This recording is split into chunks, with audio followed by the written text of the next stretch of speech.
Brazil ও Norway ম্যাচে আপনি হয়তো ধরে রেখেছেন লড়াইটা হবে ভিনিসিয়াস জুনিয়র ও আর্লিং হল্যান্ডের মধ্যে। ভিনিসিয়াস এখন পর্যন্ত করেছেন 4 গোল, হাল্যান্ড করেছেন 5 গোল। মুখোমুখি ম্যাচে দুজনের লড়াইটা হবে কে বেশি গোল করতে পারেন তা নিয়ে। তবে দুজনেই যেহেতু অ্যাটাকিং পজিশনে খেলবেন, মাঠে তাদের অবস্থান হবে দুই বিপরীত প্রান্তে।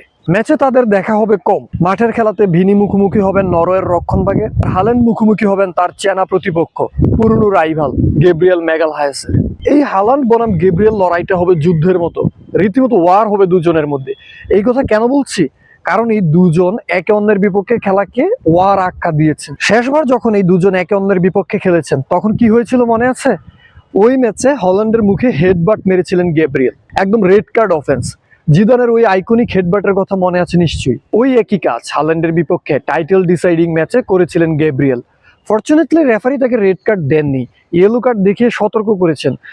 তবে ওইটা নিশ্চিত রেড কার্ড হতো যদি হল্যান্ড জাস্ট মাটিতে পড়ে যাওয়ার অভিনয়টুকু করতে। ওই ম্যাচের পর প্রেস কনফারেন্সে হল্যান্ডকে জিজ্ঞেস করা হয়েছিল, হেডবাটের পর আপনি মাটিতে পড়ে গেলেন না কেন?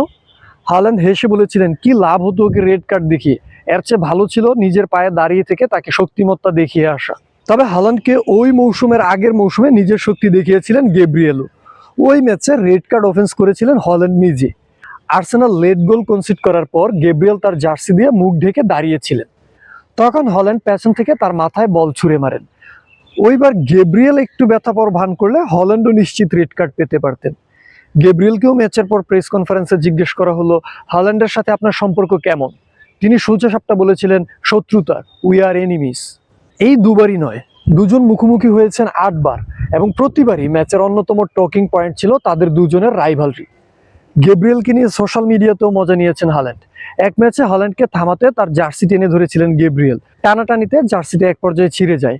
তখন হল্যান্ড সোশ্যাল মিডিয়াতে ওই ইনসিডেন্টের ছবি পোস্ট করে লিখেছিলেন, কেন এসব করো ব্রো, বাসায় আমার ওয়াইফ আছে। তবে হল্যান্ড ও গেব্রিয়েলের রাইভালরি এতদিন ছিল শুধু ক্লাব পর্যায়ে। এবার তারা প্রথমবারের মতো মুখোমুখি হবেন জাতীয় দলের জার্সিতে বিশ্বকাপের মঞ্চে। আক্রমণে নরওয়ের প্রধান ভরসা হল্যান্ড, আর হল্যান্ডকে থামাতে ব্রাজিল আজ তাকিয়ে থাকবে গেব্রিয়েলের দিকে।